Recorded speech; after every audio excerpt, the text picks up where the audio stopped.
இயேசு என்னிடம் வருகிறாரா, எனக்குள் வருகிறாரா? புனித பெர்னார்டு இயேசுவின் வருகையை 3ஆக பிரிக்கிறார். முதல் வருகையில் இயேசு தன் மக்களிடம் வந்தார். 2ஆம் வருகையில் இயேசு மக்களுக்கு எதிராய் வருவார் தீர்ப்பு நாளில்.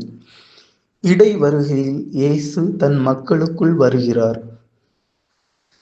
யார் யாரெல்லாம் இயேசுவை தனக்குள் பெற்றுக்கொள்ளவில்லையோ அவர்கள் 2ஆம் வருகையின் போது தண்டனை தீர்ப்பை சந்திப்பார்கள்.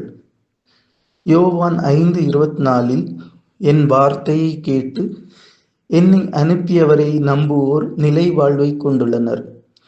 அவர்கள் தண்டனை தீர்ப்புக்கு உள்ளாக மாட்டார்கள், ஏற்கனவே சாவை கடந்து வாழ்வுக்கு வந்துவிட்டார்கள் என உறுதியாக உங்களுக்கு சொல்கிறேன் என்று இயேசு கூறுகின்றார்.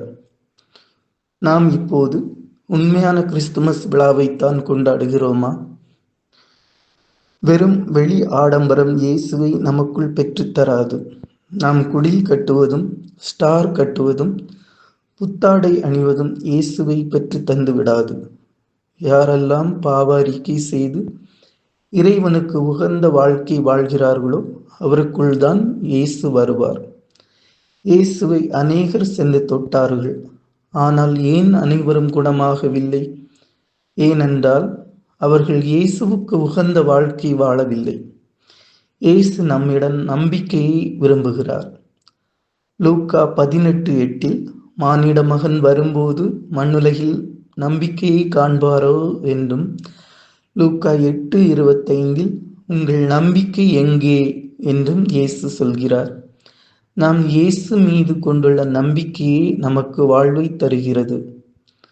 லூக்கா 8:48 இயேசு 12 ஆண்டுகள் இரத்த போக்கினால் வருந்திய மகளிடம், மகளே, உனது நம்பிக்கை உன்னை நலமாக்கியது, அமைதியுடன் போ என்றார். வெறுமனே இயேசுவை தொட்டால் மட்டும் ஆசீர்வாதம் கிடைத்துவிடாது. இயேசுவுக்கு உகந்த வாழ்க்கை, நம்பிக்கைக்குரிய வாழ்க்கை, இவை ரெண்டுமே முக்கியம். இது ரெண்டும் சேரும்போதுதான் நாம் இயேசுவை தொடும்போது அது நமக்கு ஆசீர்வாதமாக மாறுகிறது.